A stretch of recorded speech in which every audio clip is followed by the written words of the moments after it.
नमस्कार, दिल्ली न्यूज में आपका बहुत बहुत स्वागत है। चलिए देखते हैं आज की 15 फटाफट बड़ी खबरों को।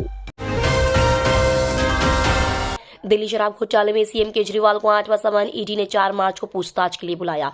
दिल्ली शराब घोटाले में प्रवर्तन निदेशालय ने मुख्यमंत्री अरविंद केजरीवाल को फिर से समन भेजा है। जांच एजेंसी ने उन्हें 4 मार्च को पूछताछ के लिए बुलाया है। सीएम केजरीवाल को ईडी का यह 8वां समन भेजा है। शराब नीति घोटाला मामले में दिल्ली सीएम अरविंद केजरीवाल ईडी दफ्तर नहीं पहुंचे हैं।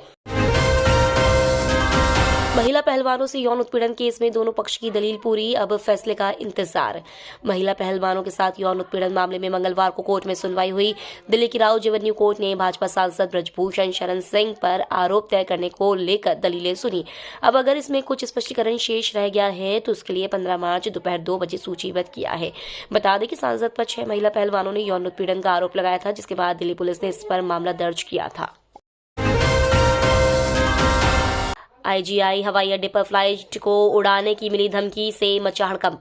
राजधानी के आईजीआई हवाई अड्डे पर मंगलवार सुबह 5:15 पर दिल्ली से कोलकाता की एक उड़ान में बम की सूचना मिली, जो आईजीआई हवाई अड्डे से प्रस्थान करने वाली थी। सूचना मिलते ही पुलिस और अन्य सुरक्षा एजेंसी ने जांच पड़ताल की। जांच में कॉल फर्जी पाई गई। आईजीआई एयरपोर्ट थाना पुलिस ने मामला दर्ज कर फर्जी कॉल करने वाले की पहचान करने में जुट गई है। दिल्ली विधानसभा में आप विधायकों ने राज्यपाल के खिलाफ की नारेबाजी। दिल्ली में इन दिनों विधानसभा सत्र चल रहा है। मंगलवार को दिल्ली विधानसभा में आम आदमी पार्टी के विधायकों ने आज फिर दिल्ली के उपराज्यपाल के खिलाफ जमकर हंगामा किया। हालांकि हंगामे के कुछ देर बाद विधानसभा अध्यक्ष ने सत्र शुरू किया, लेकिन कार्रवाई शुरू होते ही आप विधायकों ने भाजपा के खिलाफ नारेबाजी शुरू कर दी। सदन में हंगामा बढ़ने पर विधानसभा अध्यक्ष ने आज तक के लिए सदन की कार्रवाई स्थगित कर दी। मार्च से लागू हो सकता है सीएए। लोकसभा चुनाव से ठीक पहले होगा मोदी सरकार का बड़ा फैसला। नागरिकता संशोधन कानून मार्च से लागू करने की तैयारी है। मार्च के पहले सप्ताह में ही लोकसभा चुनाव का भी ऐलान होना है। इसमें सरकार आचार संहिता लगने से पहले ही यह बड़ा फैसला लेने जा रही है। इससे पाकिस्तान, अफगानिस्तान और बांग्लादेश से उत्पीड़न का शिकार होकर भारत में शरण लेने वाले हिंदू, जैन, बौद्ध और सिख धर्म के लोगों को फायदा मिलेगा। इस नियम के तहत 31 दिसंबर 2014 तक पड़ोस के 3 देशों से उत्पीड़न का शिकार होकर आए लोगों को भारत की नागरिकता मिल सकेगी। तमिलनाडु सरकार को रेत खनन घोटाला मामले में सुप्रीम कोर्ट ने ईडी कार्रवाई को दी हरी झंडी। तमिलनाडु सरकार को कथित अवैध रेत खनन घोटाला मामले में सुप्रीम कोर्ट से बड़ा झटका लगा है। कोर्ट ने ईडी कार्रवाई को हरी झंडी दे दी है। उच्चतम न्यायालय ने कलेक्टरों को समन पर रोक लगाने के लिए मद्रास हाईकोर्ट के फैसले पर रोक लगा दी है और कलेक्टरों को ईडी के बुलाने पर पेश होने के लिए कहा है। कर्नाटक में कांग्रेस के 3 उम्मीदवार जीते। बीजेपी गठबंधन को मिली 1 सीट। कर्नाटक में हुए राज्यसभा चुनाव में सत्तारूढ़ कांग्रेस ने 3 सीटें जीत ली हैं। वहीं भारतीय जनता पार्टी को 1 सीट मिली है। उच्च सदन के लिए कांग्रेस से निर्वाचित हुए सदस्यों में अजय माकन, जीसी चंद्रशेखर और सैयद नसीर हुसैन शामिल है। वहीं भाजपा के नारायणसा के भांगे भी जीत के बाद राज्यसभा जाएंगे। चुनाव में 4 सीट के लिए 5 उम्मीदवार मैदान में थे, जिनमें जनता दल के उम्मीदवार डी कुपेंद्र रेड्डी भी शामिल थे। हिमाचल में 6 कांग्रेस एमएलएज ने दिलाई बीजेपी को जीत। हर्ष महाजन राज्यसभा चुनाव जीते। हिमाचल प्रदेश की एक राज्यसभा सीट पर बीजेपी ने जीत का दावा किया है। हिमाचल में कांग्रेस के 6 विधायकों ने बीजेपी के लिए क्रॉस वोटिंग की थी। 3 निर्दलीय विधायकों ने भी बीजेपी उम्मीदवार के पक्ष में वोट डाला था। बीजेपी का कहना है कि बीजेपी के हर्ष महाजन एक सीट से कांग्रेस के अभिषेक मनु सिंघवी से जीत गए हैं। अभी ऑफिशियल ऐलान होना बाकी है। युवाओं से बोले पीएम मोदी, जून से शुरू होगा मेरा तीसरा कार्यकाल। प्रधानमंत्री नरेंद्र मोदी ने युवाओं के सपने को अपने संकल्प से जोड़ते हुए उसे विकसित भारत की गारंटी करार दिया और कहा कि इसके तरीके को तय करने का अधिकार युवाओं को है। लोकसभा चुनाव में जीत के प्रति आत्मविश्वास से भरे पीएम मोदी ने फिर कहा कि उनके तीसरे कार्यकाल की शुरुआत जून से होगी। विपक्ष के विरोध के बीच 10 मिनट में 24 से ज्यादा प्रस्ताव पास। हंगामे की भेंट चढ़ी एमसीडी की बैठक। विपक्षी दल के विरोध के बीच महज 10 मिनट में एमसीडी के सदन में 24 से ज्यादा प्रस्ताव पास हो गए। फिर से सदन की एक और महत्वपूर्ण बैठक हंगामे की भेंट चढ़ गई। इस वजह से किसी मुद्दे पर चर्चा नहीं हो पाई। मेयर डॉक्टर शैली ओबरॉय सदन की बैठक में करीब 40 मिनट की देरी से पहुंची। उनके चेयर पर बैठते ही विपक्षी पार्षदों ने नारेबाजी शुरू कर दी। विपक्ष ने कानपुर में लावारिस पशु के हमले में जान गंवाने वाले व्यक्ति के परिजनों को 1 करोड़ रुपए मुआवजा देने की मांग की।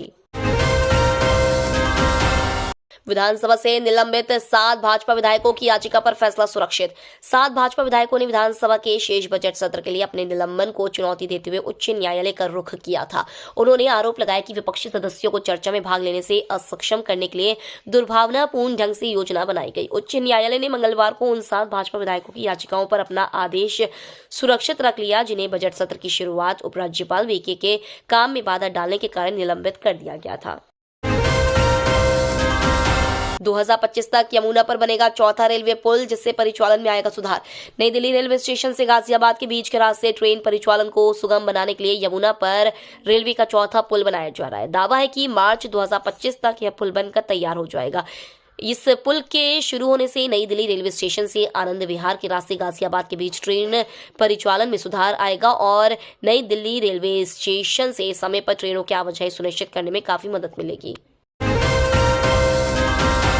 एसबीआई के रिसर्च रिपोर्ट का दावा, देश में गरीबी दर घटकर आई 4.5% पर। एसबीआई ने कंज्यूमर एक्सपेंडिचर सर्वे की रिपोर्ट के हवाले से बताया है कि देश में शहरी और ग्रामीण इलाकों के बीच खाई कम हुई है। रिपोर्ट के मुताबिक 2022-23 में ग्रामीण इलाकों में गरीबी घटकर 7.2% पर आ गई है, जो 2011-12 में 25.7% रही थी, जबकि शहरी इलाकों में गरीबी घटकर 4.6% रही है, जो 2011-12 में 13.7% रही थी। एसबीआई के मुताबिक ग्रामीण इलाकों में गरीबी घटने के चलते इस बात के आसार है कि देश में गरीबी दर घटकर 4.5 से 5% पर आ चुकी है। बालाकोट एयर स्ट्राइक के 5 साल पूरे होने पर छाती पीट रहा पाकिस्तान ने भारत को दी गीदड़ भभकी। पाकिस्तान ने बालाकोट एयर स्ट्राइक के 5 साल पूरे होने पर भारत को गीदड़ भभकी दी है। पाकिस्तान ने इसी दिन बालाकोट एयर स्ट्राइक के जवाब में भारत के खिलाफ जवाबी कार्रवाई का दुस्साहस किया था। इसके जवाब में भारतीय वायुसेना के तत्कालीन विंग कमांडर अभिनंदन वर्धमान ने MiG-21 लड़ाकू विमान से पाकिस्तान के एक F-16 लड़ाकू विमान को मार गिराया था। हालांकि इस दौरान दुश्मन के हमले में उनका विमान दुर्घटनाग्रस्त हो गया था और उन्हें पाकिस्तानी सेना ने पकड़ लिया था। दिल्ली में आप ने जारी की लिस्ट, अब कांग्रेस के पत्ते खुलने की बारी। दिल्ली में आम आदमी पार्टी ने 4 लोकसभा सीटों पर उम्मीदवारों की घोषणा कर दी है, वहीं कांग्रेस की घोषणा करना बाकी है। दोनों पार्टियों में गठबंधन के तहत सीटों का बंटवारा हुआ है, जिसमें आप 4 और कांग्रेस 3 पर चुनाव लड़ेगी। कांग्रेस दिल्ली के पार्टी अध्यक्ष अरविंदर सिंह लवली को उत्तर पूर्वी दिल्ली सीट से लोकसभा चुनाव लड़ाने पर विचार कर रही है।